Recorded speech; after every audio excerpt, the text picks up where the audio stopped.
अस्सलामुअलैकुम जी दोस्तों, अगर आप डायबिटिक है या फिर प्री डायबिटिक है या फिर वैसे आपके खानदान में किसी को शुगर का मर्ज है तो ये आज की वीडियो आपको जरूर देखनी चाहिए, क्योंकि आज की इस वीडियो में हम आपको सिंपल 2 स्टेप्स बताएंगे जिनको फॉलो करते हुए आप अपनी डायबिटीज को मुकम्मल तौर पे मुस्तकिल तौर पे रिमूव कर सकते हैं अपनी जिंदगी से। आमतौर पर शुगर के मर्ज के बारे में ये कहा जाता है कि इसका मुश्किल इलाज नहीं है, आप सिर्फ इसे मैनेज करना सीखें, जो कि मॉडर्न साइंस आयुर्वेदिक के मुताबिक बिल्कुल गलत है, जिसके लिए आपको एक सही डायरेक्शन और सोच चाहिए कि मैंने डायबिटीज को खत्म करके ही रिवर्स करके ही छोड़ना है। और आज की इस वीडियो में हम आपको यही बताएंगे कि कैसे समझ के आप अपनी डायबिटीज को रिवर्स कर सकते हैं। इसी वीडियो में हम आपको बताएंगे कि आप सुबह, दोपहर और शाम क्या क्या खाएं, कौन कौन सी गलतियां हैं जिन्हें आपने नहीं करना, और वीडियो के आखिर में आपको ये भी बताएंगे डायबिटीज को रिवर्स करने के लिए सबसे मौसर और आसान रेमेडी भी बताएंगे जिससे आप इससे बच सके, इस मर्ज को मुस्तकिल तौर पे खत्म कर सकें। तो चलिए शुरू करते हैं वीडियो को और जानते हैं इसके बारे में पूरी डिटेल। जी दोस्तों, शुगर एक ऐसा मसला है जिससे हमारे खून में हमारे जिस्म से ज्यादा ग्लूकोज पैदा हो जाता है। WHO के मुताबिक हमारा ideal fasting blood sugar level 70 से 100 मिलीग्राम पर डेसीलीटर होना चाहिए, और जब ये 100 से 125 तक आता है तो आपको लाइफस्टाइल में तब्दीलियां करना जरूरी होती हैं। लेकिन अगर ये 125 से ज्यादा हो जाए तो डॉक्टर आपको चेक करके सारे फैक्टर्स देखते हुए कोई मेडिसिन रिकमेंड कर सकता है। लेकिन अगर ये रीडिंग 200 से ऊपर चली जाए तो आपके जिस्म में मुश्किलात पैदा होना शुरू हो जाती है। एक बात समझ ले, खून में शुगर का ज्यादा होना डायबिटीज की एक अहम इलामत है। ये इसकी जड़ नहीं है, लेकिन हम इसी को समझने में बहुत ही ज्यादा गलती करते हैं। अब इसको रिवर्स करने के लिए 2 काम करना बहुत ही ज्यादा जरूरी है। एक तो ग्लूकोज जो खुले में है उसे किसी तरह से ज्यादा इस्तेमाल करके कम किया जाए। दूसरा, जिस्म में इंसुलिन की सेंसिटिविटी को बढ़ा दिया जाए, मतलब इंसुलिन की रेजिस्टेंस को कम किया जाए, जो कि आप 2 स्टेप्स में या 3 स्टेप्स में कर सकते हैं। जी दोस्तों, अगर हम स्टेप नंबर 1 पे बात करें तो वो है डाइट।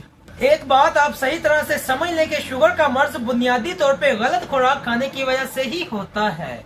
मतलब ये एक डाइटरी डिसऑर्डर है जिसे आप अपनी खुराक से ठीक कर सकते हैं। मॉडर्न रिसर्च के मुताबिक अगर आप प्लांट बेस्ड खुराक खाते हैं जैसे कि सब्जियां, फल, मटर, करेले, गोभी या फिर फ्रूट्स वगैरह हैं, अगर आप इसमें रिफाइंड कार्बोहाइड्रेट्स या फिर रिफाइंड शुगर वगैरह नहीं मिलाते, पैक किए हुए खाने और ऐसे खाने जिससे आपके जिस्म में नुकसान हो वो कम कर देते हैं, तो इससे आप अपनी शुगर को मैनेज कर सकते हैं। इससे आप अपनी टाइप 2 डायबिटीज को आसानी के साथ रिवर्स कर सकते हैं। लेकिन अगर आप ये कहते हैं कि डायबिटीज तो हमारी फैमिली में भी है और आपको भी होगी, तो उससे स्टडीज के मुताबिक 10 से 15% फैमिली हिस्ट्री के वजह से आपको होती है, और ये 10 से 15% तब होती है जब आप गलत खुराक का इस्तेमाल करते हैं। उस वजह से जीन खराब हो जाते हैं और आपको टाइप 2 डायबिटीज हो जाती है।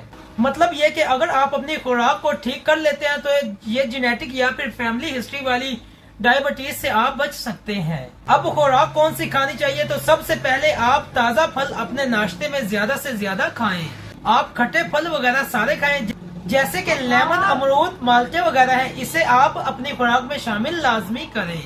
और आपने यहाँ पे एक बात का ये ख्याल रखना है कि आपने फल वगैरह साबुत ही खाने हैं, जूस वगैरह बना के इस्तेमाल नहीं करना। इसके अलावा आप गंदम की जो रोटी है उसको नहीं खाना, उसकी जगह आप जो इस्तेमाल कर सकते हैं।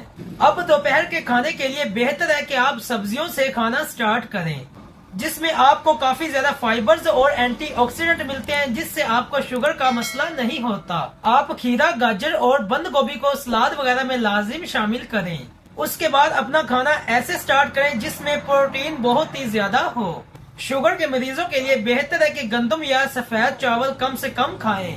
आप अपने खानों में तेल का इस्तेमाल कम से कम करें, क्योंकि इसकी वजह से ऑक्सीडेटिव डैमेज होता है, जिससे लबलबा पे असर पड़ता है। और आप अगर तेल इस्तेमाल करना चाहते हैं तो सरसों का तेल, उसके अलावा जो कोकोनट ऑयल है उसे अपनी खुराक में लाजिम शामिल करें।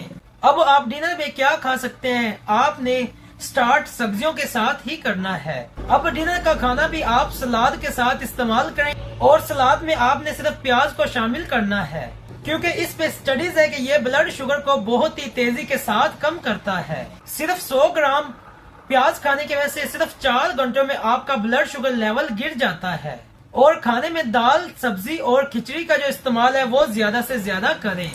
आलू, मकई और बैंगन वगैरह से बचना है, इससे आपके शुगर पे बहुत ही ज्यादा असर पड़ता है। और कोशिश करें आप डिनर 7 बजे से पहले कर लें और सुबह का नाश्ता 8 से 9 बजे के दरमियान कर लें। इससे 13-14 घंटों की फास्टिंग भी हो जाती है, जो शुगर के मरीजों के लिए बहुत ही ज्यादा मुफीद है। अब आपने कौन कौन से खाने नहीं खाने, जिनमें आपने रिफाइंड कार्बोहाइड्रेट्स तो सख्ती से ही कम करनी है। पैक किए हुए खाने आपने नहीं खाने, इस तरह कार्बोनेटेड ड्रिंक्स वगैरह आपने इस्तेमाल नहीं करनी। और जो लोग शुगर फ्री ड्रिंक्स लेते हैं वो सबसे ज्यादा नुकसानदा होती हैं, क्योंकि उनमें आर्टिफिशियल फ्लेवर वगैरह पाए होते हैं, जिससे आपको मजीद नुकसान पहुंचता है। और अगर आपने मीठा वगैरह का इस्तेमाल करना है तो शक्कर, गुड़ या फिर शहद इस्तेमाल कर सकते हैं, वो भी अपनी शुगर को देखते हुए। जी दोस्तों, अब हम बात करते हैं स्टेप 2 पे, तो वो है एक्सरसाइज। आपने वर्जिश करनी है। वर्जिश शुगर को कंट्रोल करने में काफी ज्यादा हेल्प करती है। स्टडीज के मुताबिक अगर आप रोजाना खाने के बाद 15 मिनट एक्सरसाइज करते हैं या फिर वर्जिश करते हैं तो इससे ब्लड शुगर लेवल में 5% तक कमी आ जाती है। दूसरा, इस तरह करने से स्ट्रेस लेवल में कमी भी आ जाती है, जिससे ब्लड शुगर लेवल को मजीद मैनेज करने में आसानी होती है। आप रोजाना वर्जिश की आदत डालें और अपने आप पे यकीन रखें। इंशाल्लाह आप अगर सोच को चेंज करेंगे तो इससे आप अपनी शुगर लेवल को मैनेज कर सकते हैं। दोस्तों, आज के लिए फिल वक्त इतना ही, फिर मिलते हैं इंशाल्लाह नेक्स्ट वीडियो में।